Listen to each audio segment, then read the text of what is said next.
So now, after Taylor went, Lusan got the next activation, and he went and searched. And here's why you do a search.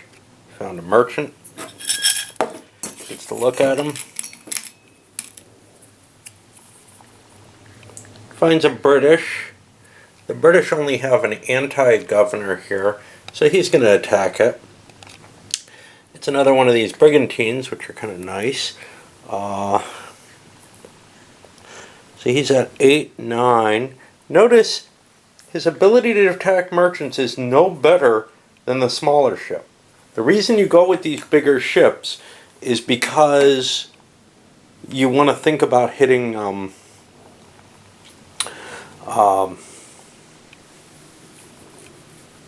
what is it?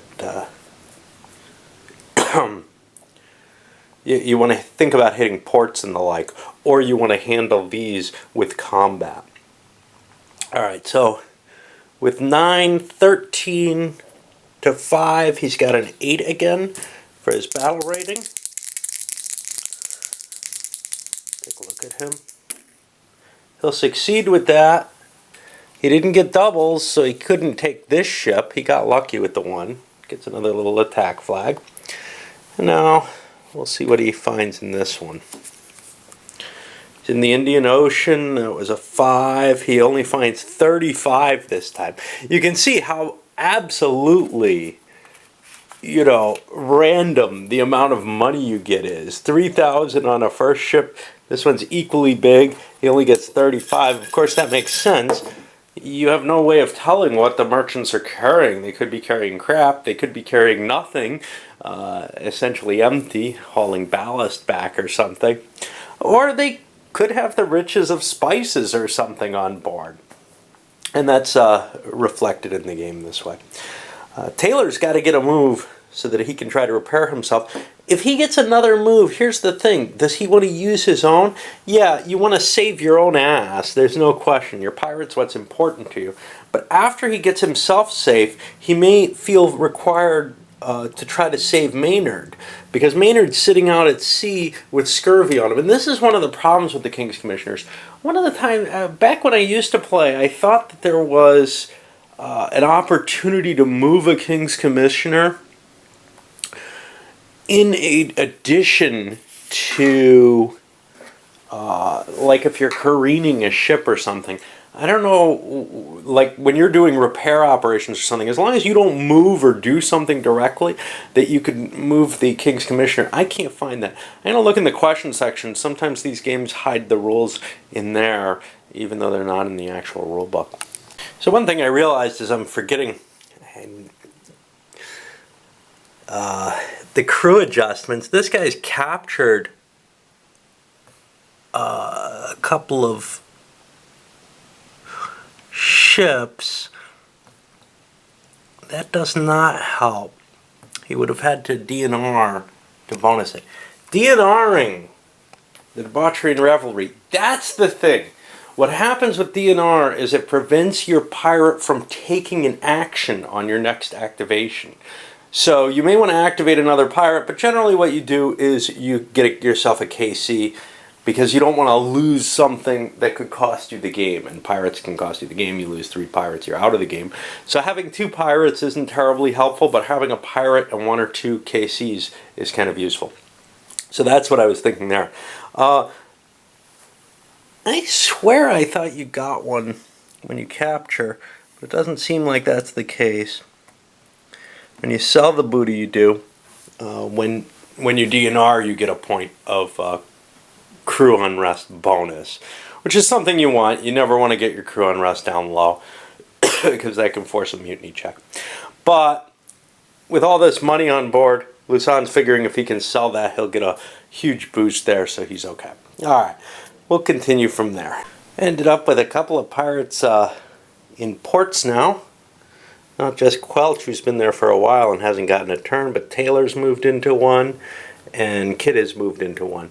Attempts to recover their damage. Basically, everyone's fleeing into a safe place, except good old Lusan, who's doing quite well out there. Quelch is headed back out to sea, searching around. Meanwhile, Lusan manages to find another merchant.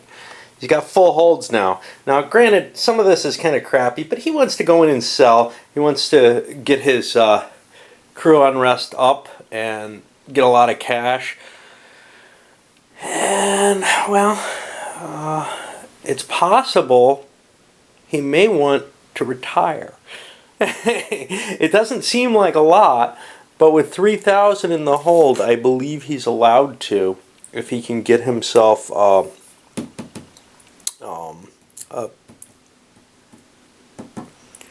trying to remember the word for this, a safe harbor. That's something I have to think about pretty carefully, because frankly, most of the time, no one ends up retiring successfully. A 3,000 load probably is enough to win this game, unless somebody gets the notoriety victory, which again I've never seen. Some more blundering around searching. John Taylor repaired his ship. He's ready to head out into sea again from Augustine. Luzon has landed. He hasn't yet applied or made his sail. But when he makes his sail, he gets a number of things. He gets bonuses to his crew quality, etc. Plus, then he can retire. And I think if he retires, he gets to keep the ship and gets a new random pirate there. Usually when a pirate leaves, that's the case. I don't remember if it happens with retirement. But it's kind of a cool thing because you do get to keep going. You don't have the net worth or anything, or the notoriety, but you have a new pirate who took over from the previous one. But I think retiring at this point is good. You basically, in order to do it, you have to roll an 11 to 66 die roll less than the number of hundreds of doubloons you put away. So here, I'm going to be putting away 30 hundreds. That gives me some chance to retire. It's not a guaranteed thing. Okay, so Taylor sails out. A merchant had shown up, and he finds it. Now, it's unflagged. It ends up being Spanish. That's the closest ports are all Spanish. So he has a new flag for his attack. He got hurt, took 2 points of damage on that. He's going to try to attack again, although that can really hurt him. But you get the double notoriety, and that's worth something, I guess. Anyway, plus that thing might have a reasonably high value. Plus, if he rolls doubles, he could get one of the huge ships, which might be what he needs to deal with Luzon. Now, Luzon's going to sell his holds off. He's selling at a pro-pirate port. So he's going to get 3,000... sorry. Looks like 3,100. Yeah, I have trouble with these calculators for some reason. Now, the reason I'm using a calculator, not really too important, is that I get 110% of the value. So I end up with 3410 in my net worth.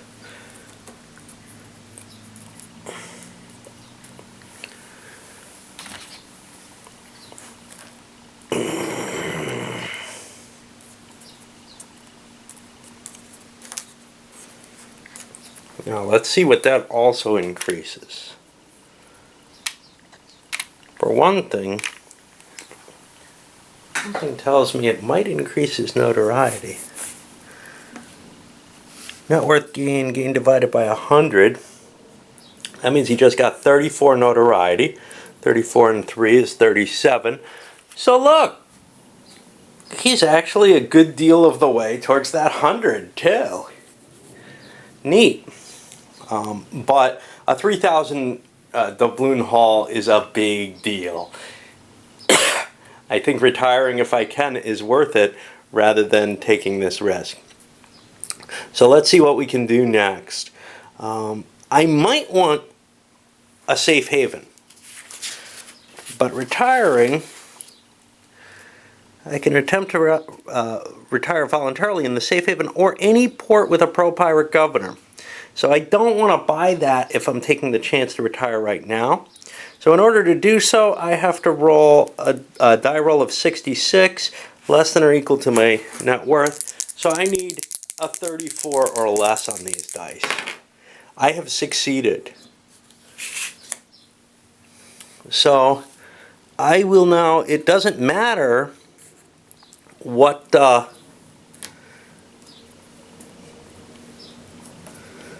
my notoriety is. I have 3410. And I gotta look about whether or not he gets replaced with a new pirate immediately. Yes, of course, this is covered in the mutiny rules. The aftermath, whenever a pirate is lost due to mutiny, duel, illness, voluntary retirement. The player starts a new pirate in the captain's place if he has any left to draw. He gets the ship, as well as any booty on board. While there isn't any, the former captain's net worth, letters of marque, notoriety, attack history, etc. all disappear. So, attack history is a little weird here, because to tell you the truth, if you were part of a pirate crew that conducted other attacks, that ship is still being hunted, even if the particular person may not be, but we'll just leave that alone. Crew unrest is going to be reset to 7, which is kind of a shame. I would have gotten a big boost in crew unrest from that sell-off. But I have a nice ship, so we'll draw a pirate, and, well, I'll come back with who that is. Well, he ends up with the rather nasty Edward Lowe. Lowe's not as good, but he has this big 5 cruelty, and a 3 ability isn't terrible, but kind of weak leadership, not as much cunning, not as good a duelist. Overall, not the kind of guy you expect to win the game. Basically, the Lusan situation is one of the few ways that you see people doing well in this game. They get a really good leader, and they get lucky.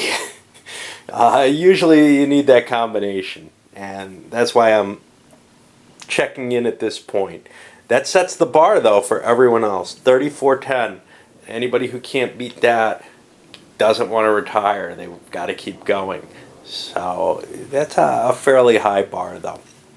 I've seen people try to retire when they take, a couple $100 just with the, if I get anything in the bank, it's better than nothing, especially if they have kind of a crappy leader, because, they can always exceed it, but they've set this limit, because most games do end up ending with just the guy who survives winning the game.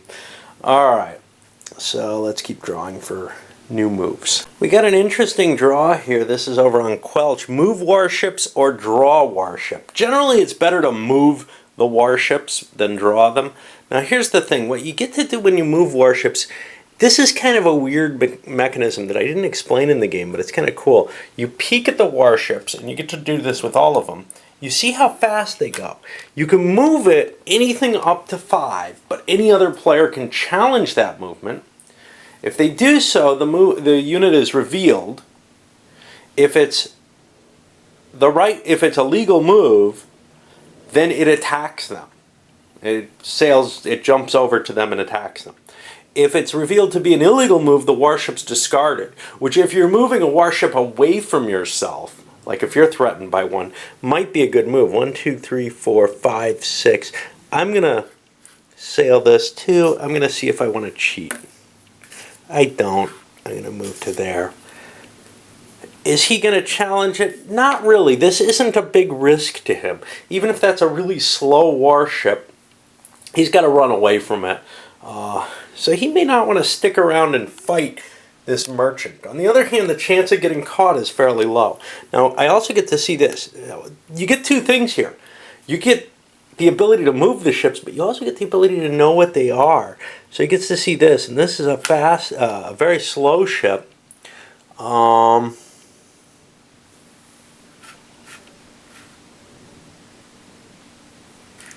me see if he's going to cheat. He's going to cheat this out to here. I don't see anybody challenging that. That's not really a threat to them, and nobody knows it. If somebody knew it, they might want to withdraw it. He can't challenge it himself, nor can he lie or anything like that. And I don't think he's allowed to move more than 5 and thus make it clear. Because everybody here kind of would like to see those warships go away. This is their enemy right now. That's the guy they got to worry about. Given the amount I've chatted, I'm going to leave my last mover marker here, And I'm going to load things up. I've been kind of forgetting to use cunning. For example, Taylor could have used cunning to avoid that 2-point hit on himself. I don't like to waste the cunning in general. Some players do like to use it fairly early, but then if you've got the last cunning use marker, you can't get out of a really ugly situation. So I like to hold on to it to save somebody's life.